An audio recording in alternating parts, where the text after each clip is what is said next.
Good evening and welcome to the Business Day. I'm Milton Walker.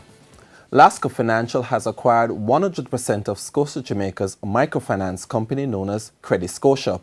The deal, which was signed yesterday, sees the Scotia Group exiting the microcredit sector after initially entering it in 2011. The purchase price is not disclosed, but the deal is expected to be completed by the end of the month. After that, Credit Scotia will become a wholly owned subsidiary of Lascaux Financial Services and will continue to operate as an independent entity. It is a great opportunity for Lascaux Financial Services. We have been making our foray into the microcredit market for quite a while, over the last 24 months. And on our own, we've been doing the development incrementally, but having had the opportunity to acquire Credit Scotia has really launched us significantly. And I think together, the portfolio of both companies will be a formidable will give us formidable market traction. There are many other areas that financial services will be growing, and that will be in shortly you'll see what's happening. But in the other two companies too, they're growing at a very fast speed. So all three companies will be making quite a significant contribution to Jamaica's economy. The acquisition is not expected to result in any disruption to the business, employees, or clients. The price of oil fell 2% today on forecast for a rising U.S. crude output and a gloomier outlook for global demand growth. Oil for delivery in December ended the session down $1.06 or 1.9% to $55.70, its worst daily performance since October 6. Despite efforts by the Cannabis Licensing Authority, CLA, to get banks to consider doing business with ganja entities, the banks say they're still not comfortable with the idea. Dashan Hendricks reports.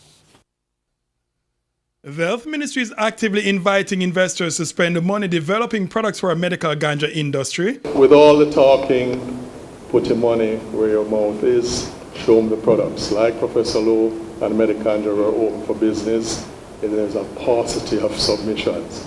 And so it's not about talking, get the products ready. And the now departed CLA boss has indicated the entity will be granting more licenses in the future. 2 licenses issued. We've approved some more. We have about 7 licenses approved, and we're hoping in very short order by the end of this year we should have a lot more licenses issued. In fact, on Friday, 3 entities recently granted licenses to operate in the medical ganja sector had their launch. But while that was happening, the nation's largest bank, NCB, was making it clear that despite the rigor the CLA says entities undergo to get licenses, that is not enough to push them to do business with players in even a regulated ganja sector. As a financial institution, cannot do anything in terms of our relationships, whether with existing customers or prospective customers, to put the business at risk. The issue at hand is the worry that if the bank should engage ganja entities taking their money, it could find itself frozen out of the international banking system by foreign banks, weary of being indirectly exposed to money laundering and terrorism financing. One of the things that we have to appreciate is that where federal law in the United States prohibits certain activities, it means that the correspondents with whom we deal are not going to be able to facilitate it at all. It means that foreign currency transactions, varying from wires to drafts to just holding a foreign currency account with us or exchanging currency, are going to be things that we would not be able to facilitate even if it fell within our own risk appetite. He said that was reinforced at a meeting with correspondent banks earlier this year. He said the bank is still actively looking at the issue and will only do business with ganja entities if it is not frowned on by its correspondent banks. For the Business Day, I am Dashan Hendricks. Ground is to be broken for the construction of a 2 million ton alumina plant. The announcement was made this afternoon by Mining Minister Mike Henry.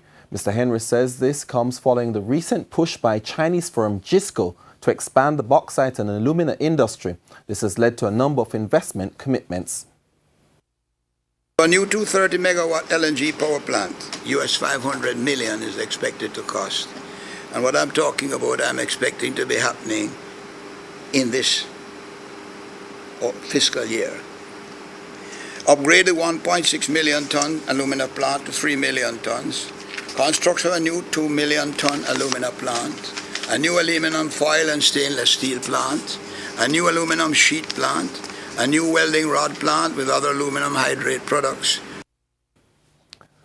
Additionally, ground will be broken at Jamaica Alumina Refinery for the construction of a 120 In another megawatt few weeks, the power plant. Jamaica Aluminum Refinery will break ground for the construction of a new 120 megawatt LNG power plant. This will improve its efficiency, reduce operating costs, and increase its profitability, and provide 200 to 300 jobs in the installation stage, and then we lead to 1,000 more jobs in the Clarendon belt.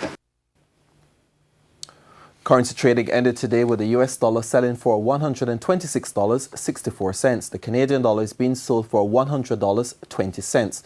Sterling is costing $165.08, while the euro costs $47.38. Stocks ended mostly lower today, pulling the index down more than 1,670 points, while the junior market index lost 28. Those posting higher prices today included Access Financial, Cable and Wireless, Carreras, Lascaux Financial, Panjam, Proven Investments, and Seprod. On the losing end were 1834 Investments, Barita Investments, Jamaica Broilers, Jamaica Stock Exchange, Kingston Properties, NCB Financial Group, Sagicor Group, and T-Tech. That's the business day. I'm Milton Walker. Good evening.